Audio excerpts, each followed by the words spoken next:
बहुत ही बेहतरीन रोचक किस्सा जरूर सुने। एक बार रात के 2:30 बजे थे। एक सेठ को नींद ही नहीं आ रही थी। मन को शांत करने के लिए कार निकाली और मंदिर में जाकर भगवान के पास बैठ गया। पास में ही एक दूसरा आदमी भगवान के सामने हाथ जोड़े बैठा था।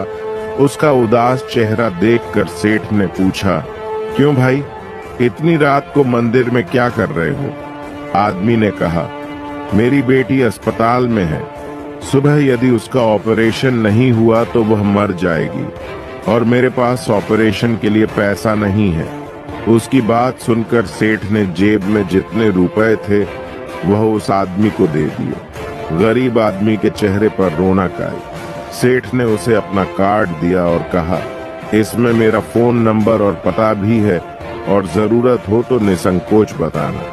उस आदमी ने कार्ड वापस दिया और हाथ जोड़कर कहा, मेरे पास उसका पता है, इस पते की जरूरत नहीं। सेठ ने आश्चर्य से पूछा, किसका पता है भाई? उस गरीब आदमी ने कहा, जिसने रात को 2:30 बजे आपको यहाँ भेजा, उसका। सेठ मुस्कुराया और घर जाकर शांति से सो गया। निष्कर्ष, दोस्तों, भगवान मदद जरूर करता है, बस दिल से दुआ करो। इंसान में ही भगवान मिल जाएंगे। जब हम दूसरों की मदद करते हैं तो हमारे जीवन में भी सुख शांति आती है। वीडियो पसंद आए तो हमें फॉलो जरूर करना। जब आप किसी अच्छी लाइफ को सोचते हो या किसी चीज को पाना चाहते हो तो आपकी जिंदगी में उससे उल्टा होना शुरू हो जाता है। लेकिन लॉ ऑफ अट्रैक्शन तो ये कहता है कि हम जैसा सोचेंगे और जिस चीज को चाहेंगे वही चीज हमारे तरफ अट्रैक्ट होंगी। तो फिर ये बुरी चीजें और प्रॉब्लम्स क्यों अट्रैक्ट होने लगते हैं? तो जब हम किसी अच्छी चीज या किसी बड़े गोल को अपनी जिंदगी में अट्रैक्ट करना शुरू करते हैं तो जो चीजें हमारे साथ बाद में खराब होने वाली थी वो आप अभी ही खींच के ले आते हो अपनी इस टाइमलाइन में। तो अब इन प्रॉब्लम से भरी और स्ट्रगल से भरी टाइमलाइन को जो इंसान फ्रस्ट्रेट होके और परेशान होके गुजारता है वो यूनिवर्स को इतना डिजर्विंग नहीं लगता।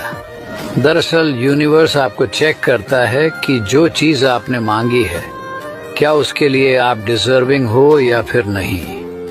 अगर आप उस प्रॉब्लम को सोल्व कर लेते हो तो वो चीज आपको मिल जाएगी। लेकिन अगर आप उस स्ट्रगल से भरी टाइमलाइन को ही छोड़ दोगे तो आप उस चीज को भी डिजर्व नहीं करते।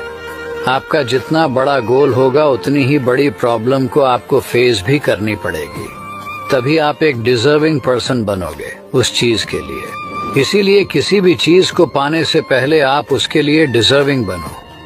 अब ये आपके ऊपर डिपेंड करता है कि आपको अपनी लाइफ कैसी चाहिए। खुद से ही सवाल करो कि आप जो पाना चाहते हो क्या उसके लिए आप डिजर्विंग हो। अगर हाँ तो उतनी ही बड़ी प्रॉब्लम के लिए तैयार रहो, क्योंकि उस चीज को पाने से पहले आपको उतनी ही बड़ी प्रॉब्लम को संभालना पड़ेगा। देखो, आप जिस चीज के पीछे जितने तेजी से भागोगे वो चीज आपसे उतनी ही तेजी से दूर भागेगी। जितना ज्यादा आप किसी चीज को चाहने लगोगे उतना ही मुश्किल रास्ता आपके लिए तैयार होता जाएगा। लेकिन अगर किसी चीज के पीछे इतना भागने के बावजूद भी आपको वो चीज नहीं मिल रही तो बस अब रुक जाओ और एक बार अपने आप से पूछो कि क्या तुम जिस चीज के पीछे भाग रहे हो क्या उसके लिए तुम तैयार हो। ऐसा भी हो सकता है कि वो चीज तुम्हारे पास आना तो चाहती है लेकिन तुम उसके लिए अभी तैयार नहीं हो। इसे एक एग्जाम्पल से समझाता हूँ। अगर तुम एक तितली को पकड़ने के लिए उसके पीछे भागोगे तो वो तुम्हारे पकड़ में कभी नहीं आएगी। तुम जितना उसके पीछे भागोगे वो उतनी ही दूर तुमसे भागेगी। उसके लिए आपको सबसे पहले एक सुंदर खुशबूदार फूलों से भरा बगीचा बनाना पड़ेगा। तो वो तितली अपने आप आपके पास उस बगीचे में आएगी और ऐसी एक नहीं, रोज हजारों तितलियां तुम्हारे पास खुद चल के आएगी। तो किसी चीज के पीछे अंधे बन के भागने की बजाय सबसे पहले तुम उस चीज के लिए काबिल बनो। पहले उस चीज के लिए खुद को तैयार करो, फिर वो चीज अपने आप ही तुम्हारे पास चल के आएगी।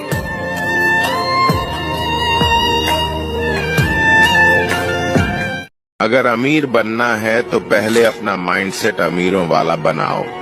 इसलिए rich dad poor dad by Robert Kiyosaki से 3 important lessons. Number 1, rich don't work for money, money works for them. यानी अमीर लोग पैसों के लिए काम नहीं करते, बल्कि पैसे उनके लिए काम करता है। जहां एक मिडिल क्लास आदमी सैलरी के लिए काम करता है ताकि वो अपने खर्चे निकाल सके, वही एक अमीर आदमी एक ऐसा सिस्टम तैयार करता है जिससे वो सोते हुए भी पैसे कमा सके। Number 2, buy assets not liability. Asset वो चीज है जो आपके जेब में पैसे बढ़ाती रहती है, वही लायबिलिटी वो चीज है जो आपके जेब से पैसे निकालती रहती है। जहां दिखावा करने के लिए 50,000 का फोन लेना एक लायबिलिटी है, वही उन्हीं 50,000 को इन्वेस्ट करना, उन्हें काम पर लगाना, वो एक एसेट है। Number 3, get financial knowledge. आप चाहो या ना चाहो, आपका पाला पैसे से पड़ने ही वाला है। बचपन से हम दुनिया भर की किताबी ज्ञान तो ले लेते हैं, लेकिन फाइनेंशियल नॉलेज लेना भूल जाते हैं। इसलिए फाइनेंशियल दिक्कत से बचना है तो फाइनेंशियल नॉलेज लेना शुरू कर दो। आदमी दुख में काम आना चाहिए मेरे दोस्त, वरना खुशी में तो हिजड़े भी नाचने आ जाते हैं। नंबर 2, साइकिल और जिंदगी तभी बेहतर चल सकती हैं जब दोनों में चेन हो। नंबर 3, कभी परवाह मत करना मेरे दोस्त की कोई क्या कहता है, क्योंकि तुम्हारे घर के खर्च तुम्हें उठाने हैं, लोगों को नहीं। नंबर 4, अरे बातें तो अपनों की चुप जाती है जनाब, वरना गैरों की क्या औकात की इन आंखों में आंसू ला सकें। अगर इस बात से सहमत हो तो यस लिखो और फॉलो भी कर लो। एक डॉक्टर चाहता है कि हर आदमी बीमार हो, वकील चाहता है कि हर आदमी झगड़ालू हो, पुलिस चाहती है कि हर आदमी जुल्मी हो, ठेकेदार चाहता है कि हर आदमी मजदूर हो, दारू का ठेकेदार चाहता है कि हर आदमी शराबी हो, बैंक चाहता है कि हर आदमी कर्जदार हो, नेता चाहता है कि हर आदमी भोला भाला और अनपढ़ हो, पुजारी चाहता है कि हर आदमी अंधविश्वास में डूबा रहे, तांत्रिक चाहता है कि हर आदमी भूत प्रेतों से डरता रहे, लेकिन एक शिक्षक ही है जो हमेशा चाहता है कि हर स्त्री पुरुष पढ़ा लिखा हो और जीवन में सफलता प्राप्त करके आगे बढ़े, जिससे वह स्वयं का, अपने परिवार का, मानव समाज का और देश का विकास करे, अच्छे कर्म करे और अपने माँ बाप का नाम रोशन करे। अगर आप इन सभी बातों से सहमत हैं तो कमेंट में राइट लिखें। मांस मछली खाने वाले इस वीडियो को जरूर देखें। एक आदमी बकरा काट रहा था, तभी बकरा हंसने लगा। आदमी बोला, मैं तुझे काट रहा हूँ और तू हंस रहा है। बकरा ने बोला, यह सोचकर हंस रहा हूँ कि मैं तो जिंदगी भर घास खाता रहा, फिर भी मुझे इतनी दर्दनाक मौत मिल रही है। तूने तो जिंदगी भर एक दूसरे को मार कर खाया है, तो तेरी मौत कितनी दर्दनाक होगी। वीडियो को लाइक तो कर दी मेरे दोस्त, ऐसे नॉलेज के लिए एक फॉलो भी कर देना।